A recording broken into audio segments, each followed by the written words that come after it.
नाही थोडं चेंज पाहिजे. का? कारण आता त्यांचं काम 10 वर्ष पाहिलं, आता यांचं पण काम बघायला पाहिजे. म्हणजे बजरंग बाप्पा. का बरं? बजरंग सोनवणे निवडून देणार. भाजीपुळे काय दुधाला मार्केट नाही, कशाला शेतीमालाला भाव नाही, काय ते कशाला लागत होते भाजी. 1000 रुपयाचे आमचे तुमचे कसे बरं? काटायचे इकडं हे द्यायचं कोण सांगितलं असले वरून शेतकरी आवडत शेतकऱ्याला कळणार वळायला काय पंकजा आवडत नाही आम्हाला. पंकजा आवडत नाही का? भारतीय जनता पार्टी म्हणजे महायुती आवडत नाही. पंकजा ताईच आवडत नाही आम्हाला. परंतु मनोज जरांगे सांगितलं नाही ना अजून. नाही सांगितलं पण आम्ही ओळखून घेतात ना. पंकजाताई. का बरं पंकजाताई? कारण शिरूर आष्टी पाटोदा शिरूर हा मतदारसंघ सुरेश अण्णाला मानणारा वर्ग आहे सगळा. त्याच्यामुळं अण्णा जे सांगते ते पूर्वदिशाही. पण काय सांगणार? भाजप. का बरं? मोदी साहेबांचं कार्य अफाट आहे. 370 कलम रद्द केले. राजकारण हा निव्वळ धंदा झालेला आहे. धंदा याच्यामध्ये जसं शेतकरी 3 जून महिन्याच्या पावसाची वाट पाहतो, तसे 5 वर्षाची कायमची वाट पाहणारी मंडळी आहेत. यांचा आता धंदा चालू झालाय. यांच्या धंद्यामध्ये फक्त त्यांच्या विषयावर ह्या आमच्या विषयी कुणीच बोलत नाही. शेतकऱ्याचा उदाहरणार्थ कांदा पडलाय, हा कांदा जसाच्या तसंच पडलाय, त्याला 12-13 रुपयाच्या पुढे भाव नाही. आणि निर्यात कुठे दिली? गुजरातला. गुजरातमध्ये कांदा पिकतो का? गुजरातमध्ये पांढरा कांदा, इथे लाल कांदा महाराष्ट्रामध्ये एवढा पिकत असून सुद्धा महाराष्ट्रामध्ये निर्यात द्यायची तर ती गुजरातकरांना दिली. कोणती पद्धती राजकारण? मोदी पार्टी. कोण आहे मोदी पार्टीचा उमेदवार? कोण आहे आपल्या इथे बीड जिल्ह्यामध्ये? मला माहिती. तुम्ही कोणाला मतदान करणार आहे? ते आहे मला माहिती कोणाला करायचे. कमळाला. भाजप. का बरं? मोदी साहेबांमुळे. कारण त्यांनी 2000 रुपये बी देतात, ते पण फ्री आहे. गॅस टाकी 200 रुपये अनुदान दिले. शेतकरी कामगार पक्ष संपूर्ण ताकदीनिशी या बजरंग सोनवणे ह्या उमेदवाराच्या पाठीमागे आहे. त्यांनी काय सांगितलं, ज्याला पाडायचं त्याला पाडा. नेमकं कुणाला पाडायचंय? आता जनते दरवेळेस भाजप विरोधी. मतदान करायलाच नाही पाहिजे. त्याचं अवेलना होती मतदानाची. रात्री एका पक्षात आपण मतदान करतो आणि दुसऱ्या दिवशी दुसऱ्या पक्षात जातोय. हे सगळे पक्ष अजितदादा, फडणवीस साहेब, हे शिवसेना शिंदे साहेब, हे 3 जण मिळून चांगलं काम करायला लागलेत. आता जर हे 3 जण नसते तर मग मात्र यांचं सगळं जसं बॅट बॉलचा त्रिफळ उडतो तसं यांचा त्रिफळच उडाला असता. पण हे सगळे एका जीवाने काम करतात, त्याच्यामुळं ही तरी हॅट्रिक ते जिंकल्याशिवाय राहणार नाहीत अशी मला तर नक्कीच खात्री वाटते.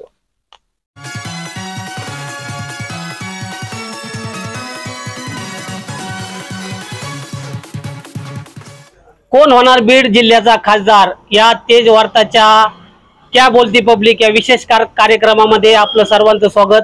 आपल्या सर्वांना माहीत आहे महाविकास आघाडीकडून बजरंग सोनवणे, त्याचबरोबर महायुतीकडून पंकजा मुंडे आणि वंचित बहुजन आघाडीकडून अशोक हिंगे अशी तिरंगी लढत आपल्या बीड जिल्ह्यामध्ये होणार आहे. आणि 2019ला आपल्या सर्वांना माहीत आहे की प्रीतम मुंडे विरुद्ध बजरंग सोनवणे अशी फाईट झाली होती आणि त्यामध्येच प्रीतम मुंडे यांना 1,78,920 इतक्या मताची लीडने प्रीतम मुंडे या निवडून आल्या होत्या. मात्र यावेळेस प्रीतम मुंडे यांच्या मोठ्या भगिनी पंकजा मुंडे त्याचबरोबर बजरंग सोनवणे अशी यावेळेस फाईट होणार आहे. परंतु यावेळेस जनता कोणाच्या पारड्यात आपलं बहुमान मत टाकणार आहेत आपण जाणून घेऊया. जनतेच्या मनातील कोण खासदार आहे जाणून घेऊया. काय सांगणार आहात? आज आपण धानोऱ्यातील सर्व ग्रामस्थांशी चर्चा करणार आहोत. काय सांगणार, कोण होणार बीडचा खासदार? बजरंग अप्पा सोनवणे. का बरं? त्यांचं कार्य चांगले आणि भरपूर विकासाचे कामं केलेली. गेल्या वेळेस कोण खासदार होतं? गेल्या वेळेस प्रीतम मुंडे होते. का त्यांचं काम चांगलं नाही का? नाही, त्या कधी इकडे आल्याच नाही. परंतु थोडं चेंज पाहिजे. का? कारण आता त्यांचं काम 10 वर्ष पाहिलं, आता यांचं पण काम बघायला पाहिजे. म्हणजे तुम्हाला बजरंग सोनवणे निवडून देऊ वाटतंय? तुम्ही काय सांगणार, कोण निवडून देणार? बजरंग बाप्पा. का बरं? तर ते मागच्या वेळेस पडले होते. आणि ह्या वेळेस मग आता मराठा आरक्षणाला विरोध केलेला आहे बाकीच्यांनी. त्यामुळं पाहायचं. म्हणजे बजरंग सोनवणे. बजरंग सोनवणे. बाबा काय सांगणार आहे, कोणाला निवडून देणार तुम्ही? बजरंग सोनवणे निवडून देणार. भाजीपुळे काय दुधाला मार्केट नाही, कशाला शेतीमालाला भाव नाही, काय ते कशाला लागत येते भाजी. किती जनावर आहेत आपल्याकडे? आपल्याकडे 11 गाय आहेत. काय काय भाव आहे सध्या दुधाला? 22 रुपये. आणि धान्याला काय भाव आहे सध्या? उडीद धान्याला काय उडीद नाही आता, पण ज्वारीला त्याला आहे 2200 भाव झाले.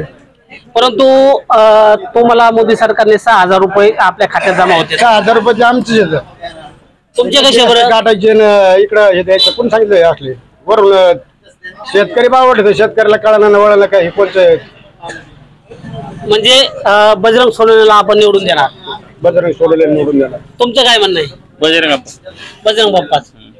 बजरंग सोनवणेलाच आपण निवडून देणार. पंकजाला का नाव? पंकजा आवडत नाही आम्हाला. पंकजा आवडत नाही का? भारतीय जनता पार्टी म्हणजे महायुती आवडत नाही? पंकजा ताईच आवडत नाही आम्हाला. का बरं? आम्हाला बजरंग बाप्पा आवडतो मराठीत आम्ही. मनोज जरांगे विषयी काय सांगणार? हा बाबा मनोज जरांगे सांगू शकतो ना आम्ही. आमचे देवच आहेत ते. म्हणजे आपण मनोज जरांगे सांगतील त्यांनाच मतदान करणार. त्यांनाच मतदान करणार. परंतु मनोज जरांगे सांगितलं नाही ना अजून. नाही सांगितलं पण आम्ही ओळखून घेतात ना की भाजप नकोय. हा भाजप नको आहे आम्हाला. म्हणजे यावेळेस बजरंग बाप्पा. यावेळेस बजरंग बाप्पा. आपण काय सांगणार सर? भाजप विरोधात. भाजप विरोधात का बरं? त्यांनी अदानी आणि अंबानीच्या घशात भारताची प्रॉपर्टी घातलेली आहे, कंपन्या विकून काढलेल्या आणि भाजपने महाराष्ट्राच्या बहुतांश कंपन्या गुजरात आणि दुसऱ्या राज्यामध्ये नेलेल्या आहेत. शेतकऱ्यांना देशोधडीला लावलेले आहे. मालाला भाव नाही. सोयाबीन त्यावेळेस बी 4,000 रुपये होतं, आज बी 4,000 आहे. त्यांनी शब्द दिलता किंवा शेतकऱ्यांच्या मालाला दुप्पट भाव हमी भाव करून देऊ म्हणून. त्यांनी काय ते आश्वासन पाळलेलं नाही. आणि दुसरी गोष्ट अशी की उद्धव ठाकरेंनी ज्यावेळेस मुख्यमंत्री झाले 2च महिन्यात त्यांनी ना शेतकऱ्यांचं 2 लाखापर्यंत कर्ज माफ केलेलं आहे. म्हणजे यावेळेस तुम्ही महाविकास आघाडीला मतदान करणार? हो. त्याचबरोबर कोण होणार बीडचा खासदार? पंकजाताई. का बरं पंकजाताई? कारण शिरूर आष्टी पाटोदा शिरूर हा मतदारसंघ सुरेश अण्णाला मानणारा वर्ग आहे सगळा. त्याच्यामुळं अण्णा जे सांगते ते पूर्व दिशा येईल. आपलं नाव काय? सुरेश चव्हाण. मग आपण मराठा दिसतात. मराठा जरी असलं तरी अण्णांनी पण मराठ्यासाठी बी काम केलंय. अण्णांनी जरांगे पाटलाच्या सभेला बी होते. सगळ्या गोष्टी अण्णांनी केलेल्या आहेत. मनोज जरांगेला का? मनोज जरांगे आहे ना. मनोज जरांगे समाजासाठी देवता. परंतु मनोज जरांगेने असं सांगितलेलं नाही की ह्याला मतदान करा त्याला मतदान नाही करा. सांगितलेलं त्यांनी. मनोज जरांगे तुम्ही ऐकणार नाहीत का? कोणाचं? मनोज जरांगे पाटलांचं. नाही, इथं अण्णाच ऐकणार. इथं लोक आहे ना अण्णाच ऐकतात. अण्णा जे सांगतील ते लोक ऐकतात. आपण काय सांगणार? भाजप. का बरं? मोदी साहेबांचं कार्य अफाट आहे. 370 कलम रद्द केले. त्याच्यानंतर गेल्या पंचवार्षिक मध्ये बी गोरगरिबांना धान्य फुकट दिले. शिंदे सरकारने एसटीत प्रवास फुकट केलाय 75 वर्षाच्या लोकांना. महिलांना अर्ध तिकीट 50% सवलत दिली. त्यानंतर पंकजाताई ज्यावेळेस ग्रामविकास मंत्री होत्या त्यावेळेस जिल्ह्याला अख्ख्या राज्यामध्ये जेवढं काय अनुदान होतं त्याच्यातलं 25% अनुदान निसतं आष्टी तालुक्याला आलेलं होतं पंकजाताईच्या काळात. म्हणजे विकासाचा मुद्दा चांगला आहे भाऊ. तिरी जात भेद असा काही कुठला पाहिलेला नाही. विकासाच्या मुद्द्यावर चांगलं काम केलेलं आहे आणि म्हणून आणि देश आता विश्वगुरु व्हायच्या मार्गावर म्हणून भाजप पाहिजे. मग प्रीतमदा ताईला डावलून पंकजाला का तिकीट? पंकजाताईचं आजची कसरत आहे ना बीड जिल्ह्यात एक तत्वनिष्ठ राजकारण झालंय सध्या.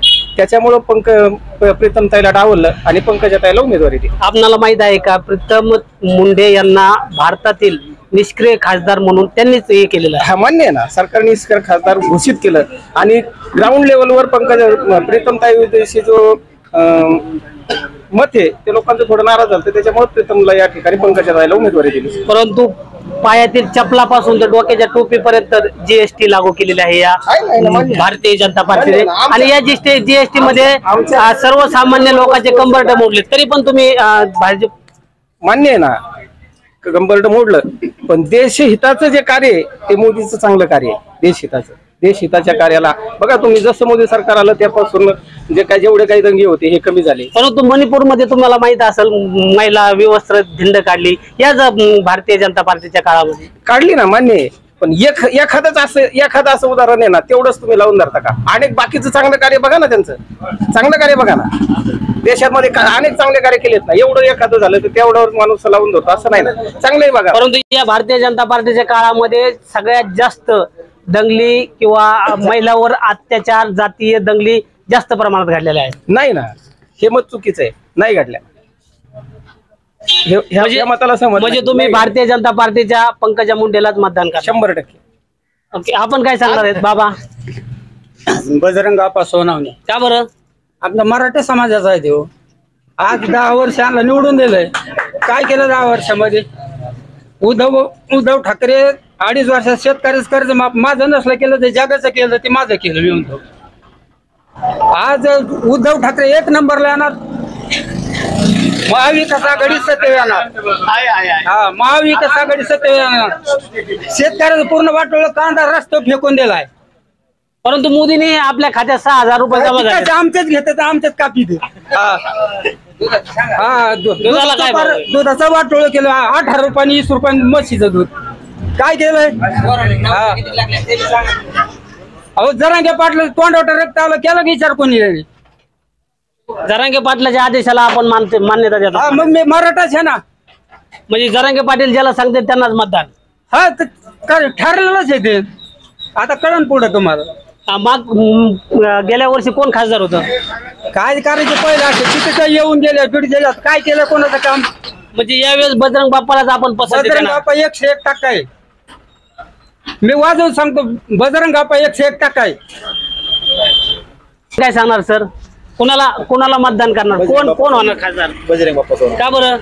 चांगला माणूस आहे आणि प्रीतम ताईने 10 वर्ष काहीच काम नाही केलेलं. आल्याला फंड तिला खर्चीचा नाही आला तर हे गाडो कशा करता घ्यायची बरोबर. आता ही पंकज ताई बी तेच करणार आहेत. त्यांचं निधी जरी खर्च येत नसला त्यांना तर मग त्यांचं करायचं काय? परंतु भारतीय जनता पार्टीच्या काळामध्ये अनेक विकास कामे झालेले आहेत आपल्या इथं. आणि मग काँग्रेसने काही कामं केलेत ना विकास कामं. काँग्रेसने पण भरपूर केलेत ना आणि त्याच्यावरच एरिया गवडीत येतं. रेल्वे आली का आपल्याला? रेल्वे आली ना. मग काही नाही आणले का रेल्वे? 1857 पासून चालू होत त्याचं. रेल्वे येणार भेटला. कोणाचा वाटा आहे? सिंहाचा वाटा कोणाचा इथपर्यंत रेल्वे येणार? आपला जयदत्त अण्णाचा केशर काकूचा. ह्यांचा नाही का मुंडे घराण्यांचा? नाही काय नाही त्यांचं काय नाही. म्हणजे यावेळेस तुम्ही त्यांनी धरलं होता सुरुवातीला केशर काकूनी की आपल्या बीड जिल्ह्याला रेल्वे यायला पाहिजे. त्याच्यामुळे आलेले रेल्वे. आपल्या मालाला भाव काय आहे सध्या? मालाला तर भाव नाही दिला भाजप सरकार. दुधाला 22 रुपये एक पाटला लावला घोडा. म्हणजे यावेळेस आपण बजरंग बाप्पाला निवडून देणार. 100%. त्याचबरोबर या ठिकाणी काही ग्रामस्थ आहेत. बाबा काय सांगणार कोण होणार बीडचा खासदार? आम्हाला काय बोलता येणार नाही कुणाला मतदान करणार तुम्ही येत्या 13 तारखेला? करू आम्ही कुणाला करायचं काय.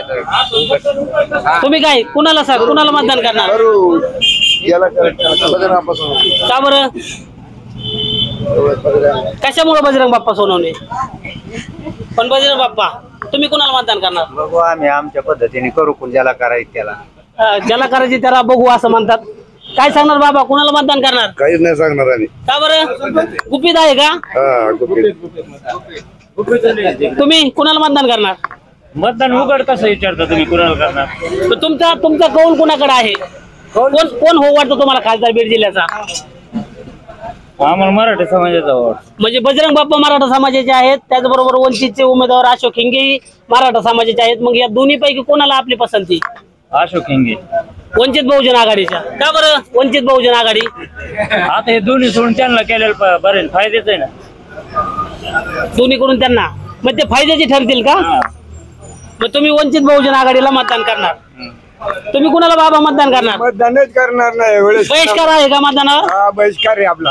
अहो आपल्याला अनमोल मताचा अधिकार आहे. अनमोल मताचं कोण विचार? आपण मतदान नाही केलं तर दुसरं कोणी पण निवडून येईल. आपला मतदान बहुमूल्य. कोणी यायचे ते येऊ द्या. काय अडचण नाही. म्हणजे मतदानच करणार नाहीत? नाही शक्य. बहिष्कार मतदानावर. म्हणजे हे तिन्ही पण त्या लायकीचे नाहीत का? मग चांगले पण ऐन वेळेस ज्याला मतदान करावं तर त्याला करणार. आम्ही नाव कुणाचं सांगणार नाही. म्हणजे बाबा जाहीर करणार नाहीत कोणाला मतदान करायचंय. बाबा कोणाला मतदान करणार? का बरं? मराठा कॅन्डिडेट. आपल्या खात्यावर पैसे येत नाही का मोदीचे? येतात ना. आपल्याला हाफ तिकीट आहे का? नाही. आपल्या गावात काय रस्ते आहेत का? मग भारतीय जनता पार्टीच्या काळातच रस्ते झालेत ना. सगळं झालंय पण शेवटी आपलं घेते आपल्या. म्हणजे बजरंग बाप्पाला तुम्ही मतदान करणार? आणि बजरंग बाप्पा शुअरली निवडून येणार. किती? 101% निवडून येणार. बजरंग बाप्पा 101% निवडून येणार. मतदान करणार. आता बघू नाही काय एवढं वाचन तर कांद्याचे. काय काय आलंय कांद्याचं? गुजरात पुरतच आहे.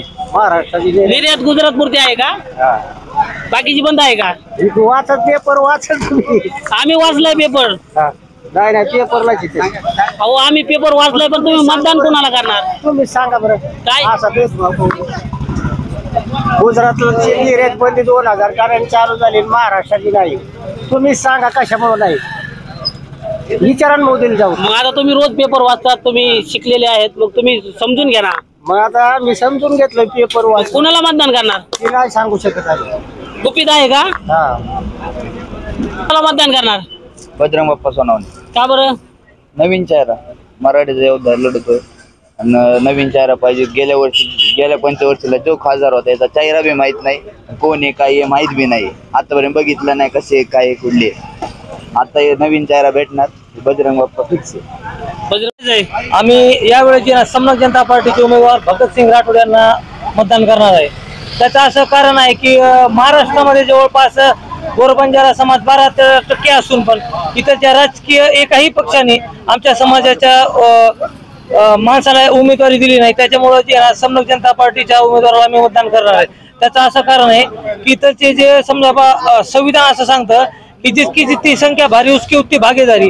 त्याच्यासाठी समन्वय जनता पार्टीचा नवीन पक्ष लॉन्च करण्यात आलेला आहे.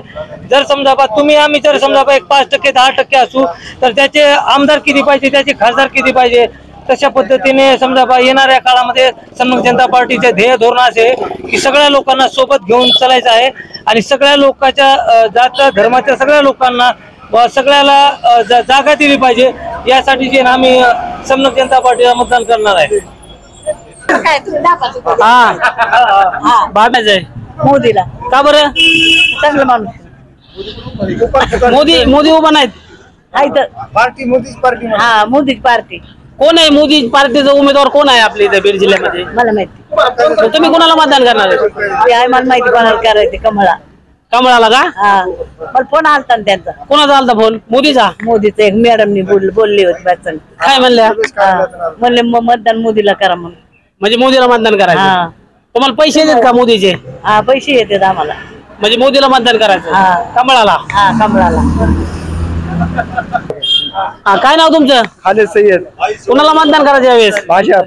का बरं मोदी साहेबांमुळे कारण त्यांनी 2000 रुपये बी देतात कुपन फ्री आहे. गॅस टाकी 200 रुपये अनुदान दिले. गॅस टाकी पहिली कितीला होती ना आता कितीला आहे माहित आहे का पहिले 1120 ला होती 1120 ला होती आता 820 ला आहे. त्याच्यात 300 रुपये अनुदान आहे. मग तुम्हाला सबसिडी पडते का पडते हो. परंतु आता 20 पटसंख्यापेक्षा जे कमी शाळा आहेत त्याही बंद केलेल्या आहेत या मोदी सरकारने. तरी पण तुम्ही त्यांनाच मतदान करणार ना पार्टी लेवल करावंच लागेल ना त्यांना. कोण पार्टी नेमकं कोण उमेदवार आहे पंकजाताई मुंडे. नेमकं पार्टी भारतीय जनता पार्टीचे उमेदवार पंकजा मुंडे यांनाच आपण मतदान यांनाच करणार. बजरंग बाप्पा का नको कारण आम्ही पहिलेच भाजपचे आहेत ना त्याच्यामुळे पक्ष बदलतच नाही ना.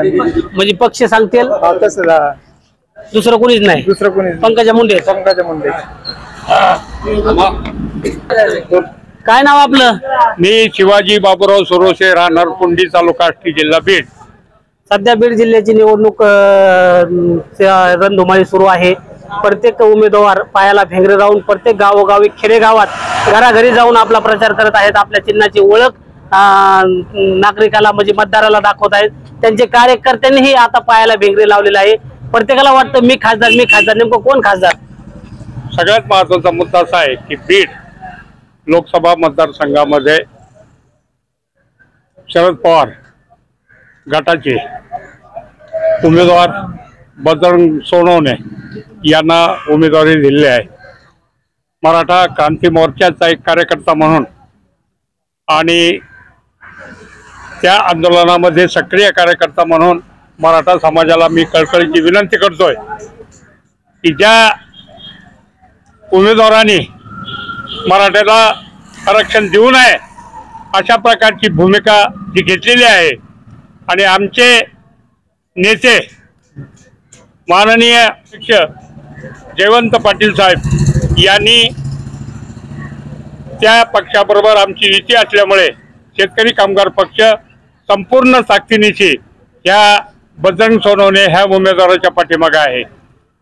या भाजप सरकारने देशामध्ये जातीयवाद धर्मवाद पंथवाद अशा प्रकारचा कार्यक्रम या सातत्याने या देशामध्ये चालू केलेला आहे आणि एवढंच नाही तर देशाची संपत्ती खऱ्या अर्थाने विकण्याचं काम या भाजप सरकारने केलेलं आहे.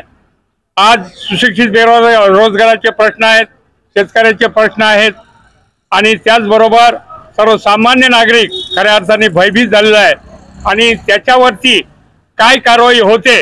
त्याचबरोबर त्यांनी काही कायदे आता 3 कायदे मंजूर करून घेतलेले आहेत. माझ्यासारखा सर्वसामान्य कार्यकर्ता जर स्टेजवर बोलला तर त्याच्यावरती त्याला कसल्याही प्रकारची नोटीस न देता त्याला 6 महिने जेलमध्ये ठेवायची तरतूद या पक्षाने म्हणजे भाजपाच्या सरकारने केलेलं आहे. म्हणून आमची एकच भूमिका आहे की या देशाला खऱ्या अर्थाने लोकशाही वाचवायची असेल, सगळ्या जाती धर्माच्या लोकांना एकत्र राहायचं असेल तर ह्यावेळेस ही निवडणूक जनतेने हातात घेतलेली आहे. सगळ्या जाती धर्माचे लोक आज एकत्र आलेले आहेत आणि हे जे उमेदवार आहेत हे कमीत कमी 3 लाखाच्या फरकाने इथं ह्या मतदारसंघामध्ये पराभूत होणार आहेत अशी आम्हा सगळ्यांना खात्री आहे. महायुतीची घोषणा आहे 405, नेमकं कशाच्या जोरावर? महायुती खऱ्या अर्थाने हे सगळे डोक्याला लागलेले कार्यकर्ते आहेत. यांना खऱ्या अर्थाने यांना येण्याचे इच्छित घेऊन जाऊन त्यांचे डोके एकदा तपासून घ्यावे लागतील. कसलाही फतवा काढतात, कसल्याही धर्माच्या पंथाच्या नादी लागतात. आज CA NRC मुस्लिम बहुल आपल्या देशामध्ये सगळ्या जाती धर्माच्या लोकांना सन्मानाचं स्थान आहे आणि असं असतानाही काही गोष्टी काही टार्गेट करून काही जाती धर्माला टार्गेट करून त्यांना या देशातली घटना आणि या देशाची शासन व्यवस्था ही खऱ्या अर्थाने हुकुमशाहीकडे वळलेली आहे. त्याच्यामुळे ह्यावेळेस जनता व्हर्सेस भाजप अशा प्रकारची निवडणूक आहे आणि ही निवडणूक होत असताना आमचा नारा आहे भाजप हटाओ देश बचाओ, आपकी बार भाजप तडीपार अशा प्रकारची घोषणा खऱ्या अर्थाने आम्ही केलेली आहे. आणि आता शिवाजी सुरक्षेसह शेतकरी कामगार पक्ष गावगाव जाऊन लोकांच्या बरोबर संवाद साधणार आहे आणि लोकांनी खऱ्या अर्थाने ह्या निवडणुकीमध्ये आम्हासारख्या कार्यकर्त्याच्या पाठीमागं सगळ्या जाती धर्माचे लोक उभा आहेत. आम्ही निवडणुकीच्या तारखेची वाट पाहत आहोत आणि हा देशाचा जो मस्तराम आहे, जो ज्याला खऱ्या अर्थाने या देशाचं मस्तराम याच्यासाठी आम्ही म्हणतो की यांनी या देशाचा विकास केलेला नाही, पण हा देश विकून टाकून देश भंगार अवस्थेमध्ये केलेला आहे. आज सीमेचा प्रश्न आहे, चीनने आपल्या देशावर कशा प्रकारचा कब्जा केलेला आहे. त्याचबरोबर आणखीन काही जे प्रश्न या देशामध्ये निर्माण झालेले आहेत त्या प्रश्नावर जर खऱ्या तोडगा काढायचा असेल तर ह्यावेळेस भाजपाला पराभूत करून देशाची सुव्यवस्था राखायची असेल तर हा भाजप पक्ष या देशातून हद्दपार झाला पाहिजे अशा प्रकारची भूमिका सर्वसामान्य माणसाची आहे. खासदार माझी मनस्थिती बरं का, मतदान करण्याचीच नाही, कारण मन आहे मतदान हे पवित्र दान आहे, मतदान करायला पाहिजे, पण मतदान करायलाच नाही पाहिजे. त्याचं अवहेलना होती मतदानाची. रात्री एका पक्षात आपण मतदान करतो आणि दुसऱ्या दिवशी दुसऱ्या पक्षात जातोय, ते अवहेलनाच आहे मतदानाची. परंतु या भारतीय राज्यघटनेने पर्याय दिलेले आहेत. त्या 3 उमेदवारांपैकी 3ही उमेदवार लायकीचे नाहीत. त्याच्या खाली एक नोटा बटन आहे, तुम्ही नोटाला पण मारू शकता ना. हा, नोटालाच मारू, पण तशी अशोक हिंगे व्हावात वंचित बहुजन आघाडीची अशी अपेक्षा आहे. तुम्ही आता तर म्हणलात की कोणालाच मतदान नाही करायचं, ती मानसिकताच राहील नाही मतदान करणार. म्हणजे अशोक हिंगेलाच करणार मतदान? हो. का बरं? वंचित बहुजन आघाडी एक चळवळीतला कार्यकर्ता आहे आणि गॅरंटी जर तो निवडून आला तर पक्षांतर सकाळच्या पारी करणार नाही. आज निवडून आला की उद्या दुसऱ्या पक्षात जातील, असं होणार नाही. म्हणजे विकास होऊ शकतो. विकास होऊ शकतो. विजय त्यांच्याकडे बाळासाहेब आंबेडकरांना. काय अजेंडा आहे वंचित बहुजन आघाडीचा? काय वंचित बहुजन आघाडीचा ते संविधान बदलू देणार नाहीत, कमीत कमी ते समान नागरिक कायदा आणू देणार नाहीत आणि गोरगरिबाला न्याय देण्याचा प्रयत्न करतील. परंतु महायुतीची अशी घोषणा आहे की 400 पार यावेळेस. ती संविधान बदलण्यासाठीच त्यांना ते 400 पार करायचंय आणि समान नागरिक. कशाच्या आधारावरती असं बोलत आहेत? ईव्हीएम त्यांच्या हातात आहे. होऊ शकतंय की आज खूप येऊन नोटा एका रात्रीत छापल्या जातात, डुप्लिकेट नोटा. मग ईव्हीएम हेराफेरी करायचं काय अवघड आहे त्यांना? काहीच अवघड नाही. तुम्ही अनेक ठिकाणी पाहिलं असेल की अनेक ठिकाणी मतदानाच्या दिवशी ईव्हीएम फोडण्यात आलेले आहेत. हो, कोराडीने फोडली काढतं. का बरं? काय ह्या प्रक्रियेला लोक वैतागलेत. काहीच त्यांच्या मतदानाची चीज होत म्हणजे ईव्हीएम मध्ये अफेर आहे. 100%. म्हणजे यावेळेस आपला बीड जिल्ह्याचा खासदार लोकशाही मार्गाने होणार नाही. नाही, यावेळेस बीड जिल्ह्याचा खासदार कोण? अशोक हिंगे. मतदान करणार यावेळेस जरांगे पाटील सांगते जरांगे पाटलांनी तर अजून आदेश दिलेले नाहीत. आदेश दिले नाही तरी पण आपण समजून घेतात ना. त्यांनी काय सांगितलंय, ज्याला पाडायचं त्याला पाडा. नेमकं कुणाला पाडायचंय? आता जनतेचा रोष हा भाजप विरोधीच. हो. म्हणजे भारतीय जनता पार्टीच्या उमेदवाराला म्हणजे महायुतीच्या उमेदवाराला आपण पाडणार. मुळात त्यांनी मराठा आरक्षणाला विरोध केलेला आहे. महाविकास आघाडीला निवडून दिलेलं कोणतं वाईट? म्हणजे यावेळेस यांचे जसे 10 वर्ष बघितले तसं यांचे पण पाहायला पाहिजे. महाविकास आघाडीचा कोण उमेदवार आहे? बजरंग बाप्पा सोनवणे. म्हणजे बजरंग बाप्पाला निवडून द्यायचं असं ठरलंय. का बरं? का बरं ते आता प्रीतमताईने पाहिलं आपण काय केलं 10 वर्षात. समजा मतापुरती आली, त्याच्यानंतर आली पण नाही. तिने 10 वर्षातला जो विकास निधी शासनाचा, केंद्र शासनाचा, तो तिने निधी पण खर्च केलेला नाही. केंद्र शासनाने जो निधी ठरवून दिलेला आहे तो काय परत घेण्यासाठी नाही ना. तर हा निधी हा परतच गेलेला आहे ना. आतापर्यंत यांनी 10 वर्षात काय केलं? आपल्याला मोदीचे पैसे येत नाहीत का? बजरंग बाप्पा मोदीने 10 पैसे येतात PM किसानचे, पण हे शेतकऱ्यांचे याच्यातूनच कट होऊन गेलेले देतात ना. शेतकऱ्यांचे 15 क्विंटलचे 200 रुपयांनी जर केले ते 30,000 रुपये कट करायचे आणि इकडे वर्षाला 6,000 रुपये द्यायचे. म्हणजे आपलं ठरलंय त्याच्यापेक्षा यांनी 100 रुपये क्विंटल माग वाढून दिले, ते 3,000 रुपये महिन्याला 6 महिन्यात तयार होते. म्हणजे जरांगेनाच मतदान करायचं असं ठरलंय का? हो. एक महत्त्वाची गोष्ट आहे की आजच्या कंडिशनमध्ये नरेंद्र मोदी मुख्य पंतप्रधान होणे गरजेचं आहे. त्यामुळे खासदार आज पंकजा मुंडेला करणं हे बी कर्तव्य आहे. का बरं पंकजा मुंडे? नरेंद्र मोदीला पंतप्रधान करायचं असेल तर पर्याय व्यवस्था म्हणून खालच्या लोकांना निवडून देणं हे आमचं काम आहे. द्यायलाच पाहिजे. जर देशाचा काही विकास करायचा असेल तर नरेंद्र मोदीला पंतप्रधान करणं 100%. नाव आपलं? माझं निलेश आडकर. कुठले गाव कुठला? धानोरा. काय सांगणार, कोण होणार बीडचा खासदार?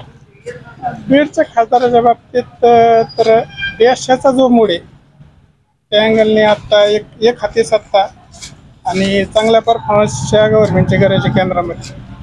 आणि आत्ता जे मतदान होईल भाजपला किंवा इतर पक्षांना त्या राष्ट्रीय नेत्यांकडे बघूनच होईल. शेवटी त्यांचं काम आहे की स्थानिक त्यांच्या उमेदवाराकडून काम करून घेणं. त्यामुळे ह्यावेळेस मोदींकडे बघून जे मतदान होईल, पंकजा मुंडेकडे बघून मतदान होणार. म्हणजे भारतीय जनता पार्टीलाच मतदान करते? हो. महायुतीला? हो. का बरं महायुतीच? आता तुम्ही मागच्या 10 वर्षातला केंद्राचा विकास बघा. रेल्वेचा असेल, इन्फ्रास्ट्रक्चर असेल, फॉरेन तुमची पॉलिसी असेल, त्याच्यामध्ये एक हाती सरकारने चांगला परफॉर्मन्स केलेला आहे. नितीन गडकरींचं काम बघा, S जयशंकरचं काम बघा, डिफेन्समध्ये काम बघा. बहुतेक भरपूर अशी कामं सांगता येतील की जिथं केंद्रातल्या सरकारने ठामपणाने भूमिका घेतली. परंतु शेतकऱ्यांच्या मालाला भाव नाही, दुधाला भाव नाही. कसं आहे, प्रत्येक सरकार प्रत्येक क्षेत्रामध्ये काम नाही करू शकणार. केंद्र म्हणजे मी जरी पारंपरिक भाजपचा मतदार असलो तरी शेती झालं, शेतकऱ्यांच्या बाबतीत असेल, कामगारांच्या बाबतीत असेल, बऱ्याचशा ठिकाणी लिडरशिपने म्हणावं तेवढं लक्ष दिलं नाही असं म्हणते. आपण पाहू शकता की ईडी सारख्या भीतीने चांगले माणसं त्यांनी ताब्यात घेतलेले आहेत. ईडीच्या बाबतीतला मुद्दा थोडासा आता कोर्टाच्या याच्यामध्ये आहे की ईडीचे काही अधिकार कमी करावेत असं सुप्रीम कोर्टाचं मत आहे. जो सर्वसामान्य माणूस बिनधास्तपणे जर बोलायला लागला तर त्याच्यावर SIT लावणे किंवा ईडीचा धाक दाखवणे, त्याचा नक्कीच कुठेतरी गैरवापर होत आहे ना. आता ते सत्ता म्हणल्यावर प्रत्येकाने, तरी पण तुम्ही बीजेपी सरकारला काँग्रेसच्या काळात CBI हा पोपट म्हणायचे. इंदिरा गांधीच्या काळात किती राज्य सरकार एका रात्रीत बरखास्त होत होते. पण संविधानामध्ये माणसाला अभिव्यक्ती स्वातंत्र्य आहे. ह्या 10 वर्षात कुठले सरकार बरखास्त झाले तुम्हाला उदाहरण दिसलं का? संविधानामध्ये माणसाला अभिव्यक्ती स्वातंत्र्य आहे, काय बोलायचं काय नाही बोलायचं, कसं राहायचं कसं वागायचं. परंतु या भारतीय जनता पार्टीने जर एखादा माणूस बिनधास्तपणे बोलला तर त्याच्या मागे ईडी लावली जाते, SIT चौकशी लावली जाते. पण ज्यांनी काय म्हणजे इथं कुठेतरी संविधान धोक्यात येत आहे ना. ज्याच्याकडे गुन्हा झालेला नाही त्यांनी घाबरच काय कारण? राज ठाकरेंला नोटीस आली, काय झालं त्यांचं? काहीच नाही झालं. गुन्हेगार असतील तर ते लपतील आणि फ्रेश असेल तर कुठलीच चौकशी होऊ द्या, काय अडचण आहे. तुम्हाला भीती कशाची आहे नेमकी? जी केलंय ते ओपन होईल याचीच भीती आहे ना. म्हणजे तुम्ही असं सांगतात की पंकजा, माझं एक मत आहे की पक्ष कुठलाही असो पण सत्तेवर बसल्यानंतर त्याला जे घटनेने अधिकार दिले तो दोषी असेल त्याच्यावर त्या संस्थांनी कारवाई केली पाहिजे, तिथं पक्ष बघू नये. परंतु सर्वसामान्य माणसाला सुद्धा ही भीती आहे. सर्वसामान्याकडे काय आहे? 50,000साठी जर म्हणजे कर्जमाफीसाठी आपण जर बँकेत हेलपाटे मारित असो, सर्वसामान्याचं काय याच्यात हे एका सर्टन लेवल नंतर त्यांची जी आर्थिक परिस्थिती होती ते त्यांची जात दिसत नाही, हे नाही. सगळे राजकीय पुढारी दिल्लीत मुंबईत गेल्यावर एकत्रच असतात, त्याच्यामुळे त्याच्यावर आपण फार काय बोलण्यात मजा नाही का. लोकसभेची निवडणूक सुरू आहे, कोणाला मतदान करणार? मतदान काय, मतदान करता कोणाला? कोणी भुरटे निवडून द्या, चाललेलीच अवस्था, चाललेलीच व्यवस्था. भारत देशामध्ये जेवढे जेवढे लोकांना आतापर्यंत निवडून दिलं, हा त्या पक्षात तो त्या पक्षात त्या पक्षात, शेवटी बीजेपीच्या ताब्यात आणि सगळं संपलं राजकारण. काय चाललंय?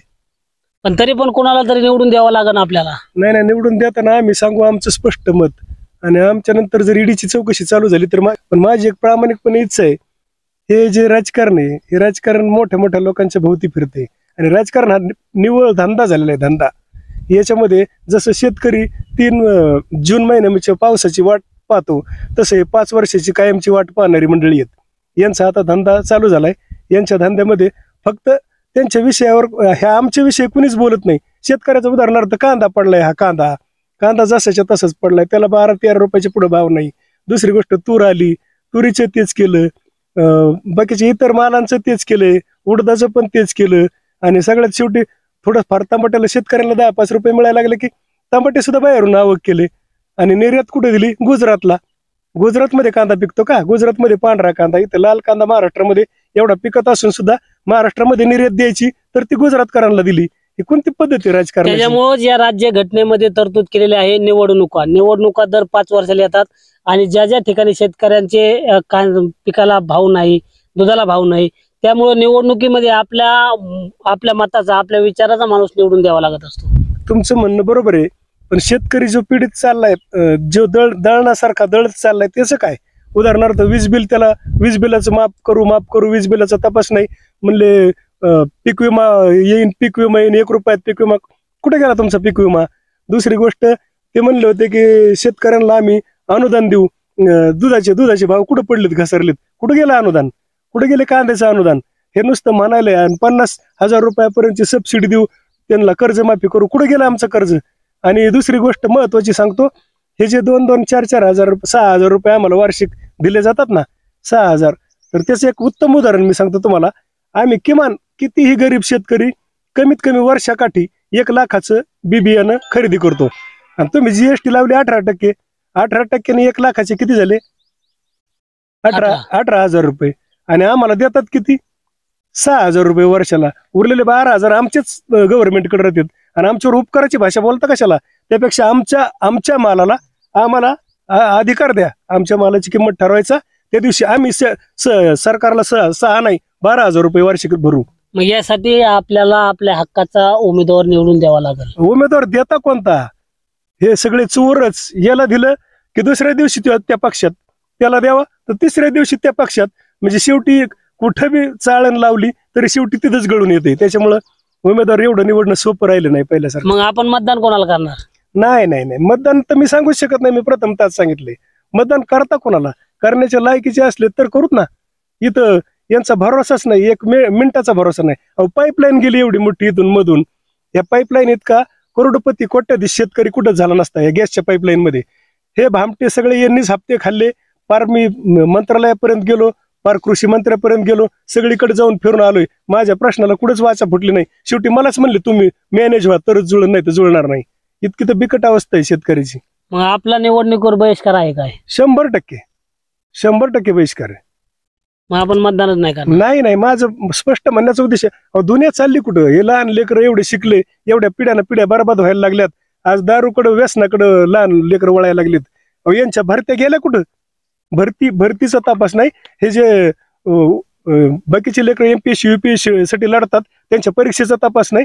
आणि तुम्ही म्हणता विकास झाला.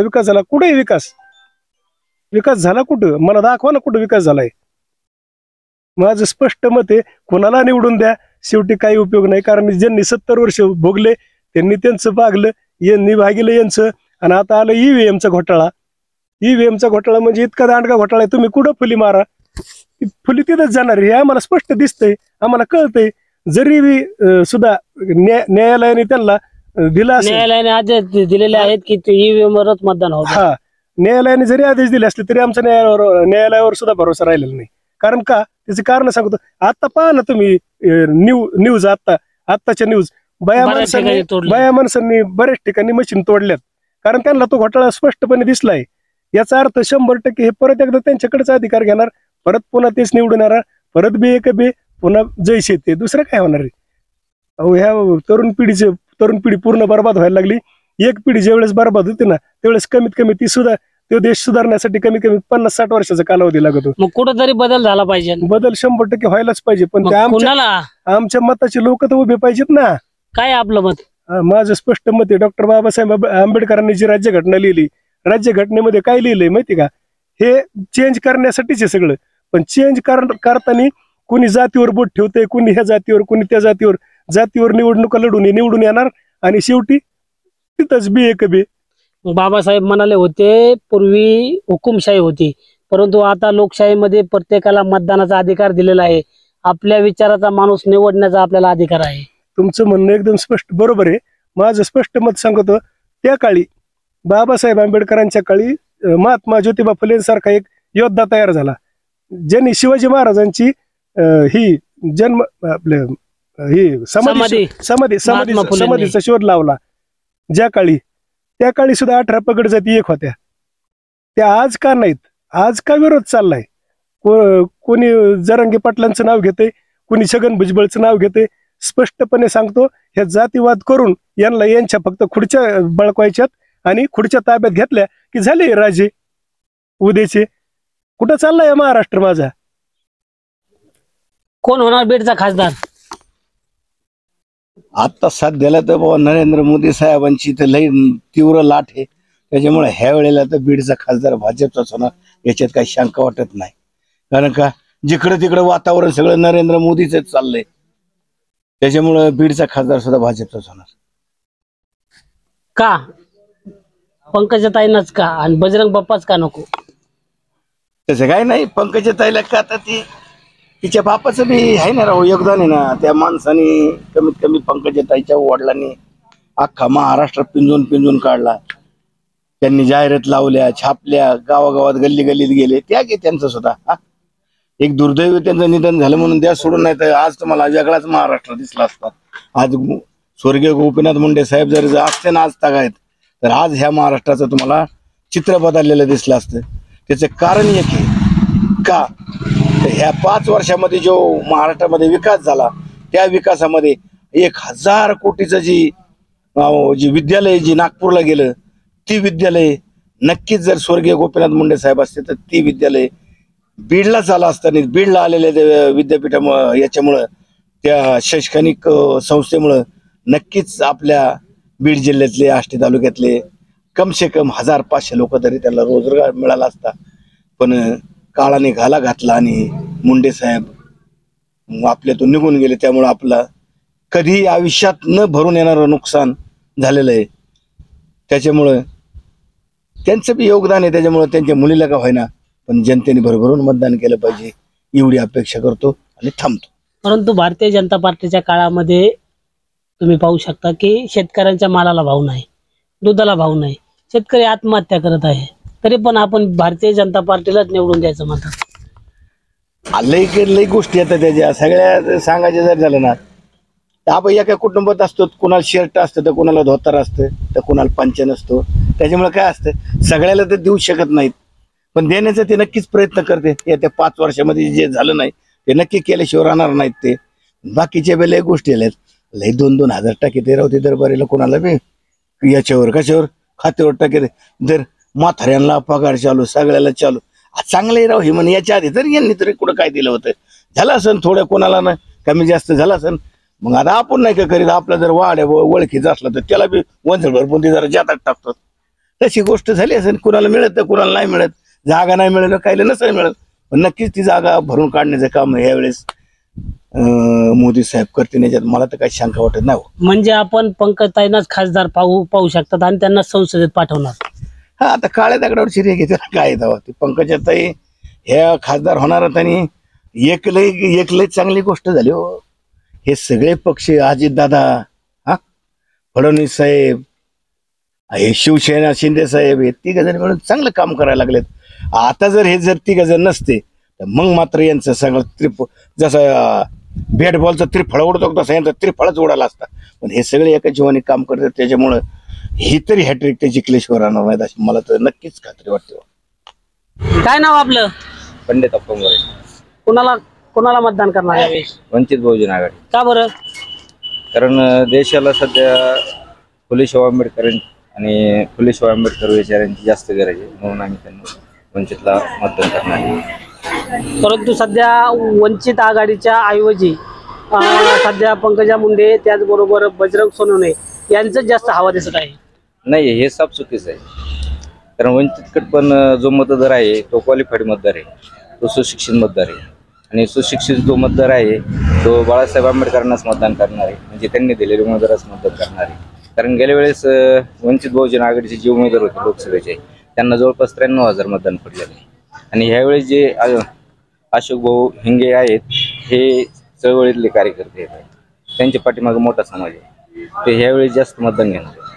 परंतु 2019ला जो ट्रेड झालेला आहे ज्या ज्या ठिकाणी वंचित बहुजन आघाडीचे उमेदवार उभा राहिलेले होते त्या ठिकाणी भारतीय जनता पार्टीला त्याचा फायदा झालाय. तुम्हाला असं वाटत नाही का बीडमध्ये पंकजा मुंडेला वंचितमुळे फायदा होईल?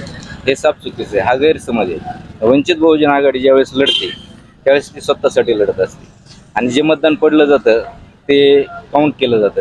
ते तुम्हाला किती टक्केवारी मतदान पडलं, आम्ही कोणाची टक्केवारी वाढावी किंवा कोणाची कमी व्हावी याच्यासाठी लढत नाही.